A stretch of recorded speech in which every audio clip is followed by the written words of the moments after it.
All right, gather round the fire, folks.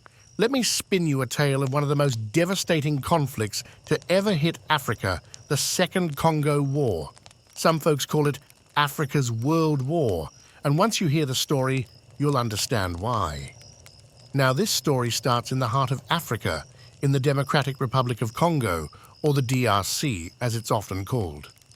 Back in 1997, a fellow named Laurent-Désiré Kabila overthrew the longtime dictator Mobutu Sese Seko in what was known as the First Congo War. Mobutu had been running the show for over 3 decades, and his rule had brought plenty of corruption and misery. Kabila's victory brought some hope, but it didn't take long for things to go sour. You see, Kabila had a lot of help toppling Mobutu, especially from Rwanda and Uganda. But once he was in power, Kabila wasn't too keen on his former allies meddling in Congolese affairs. By 1998, tensions were high, and that's when the Second Congo War kicked off. In August 1998, Rwanda and Uganda decided they'd had enough of Kabila. They threw their weight behind a rebel group called the Rally for Congolese Democracy, RCD, and launched an invasion. It was chaos. The rebels took over large swaths of eastern DRC in no time. Kabila, realizing he was in deep trouble, called on his own allies for help. And boy, did he get it. Zimbabwe, Angola, Namibia, Chad, and Sudan all sent troops to back Kabila. Suddenly, this wasn't just a Congolese civil war. It was a full-blown continental conflict with armies from all over Africa clashing in the DRC. The reasons behind this war were as tangled as the jungle itself.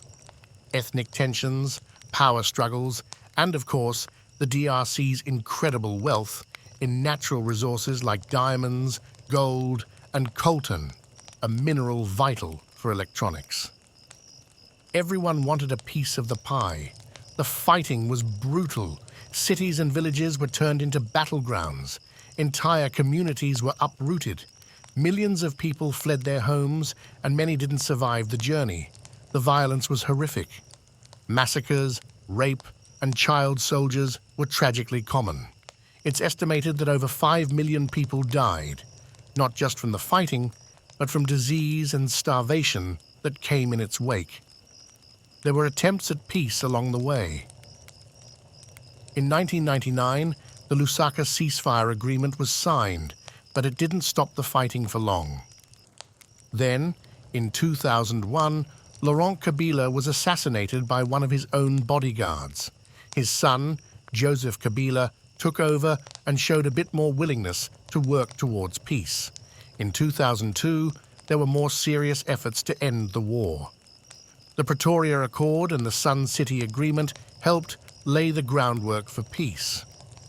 By 2003, a transitional government was put in place, with representatives from the various factions involved in the war. But even after the main fighting stopped, the eastern DRC remained a hotbed of violence and instability.